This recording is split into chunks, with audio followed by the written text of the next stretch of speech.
এখন হচ্ছে রাত 10টা। আমরা আসছি একটু ঘুরতে।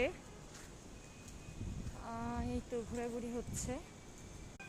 আমার পিছনে আছে লিটিল, কোনো কথা শোনে না। এটা হচ্ছে লিটিল। হ্যাঁ, একটা পচা ছেলে। এই রাত হলেই পরে বায়নার শেষ নেই। চিকেন খাবো, এটা খাবো, ওইটা খাবো। সামনে হচ্ছে বিয়ে, সামনে হচ্ছে ওই যে বিয়ে অনুষ্ঠান হচ্ছে, মানুষজন যাচ্ছে।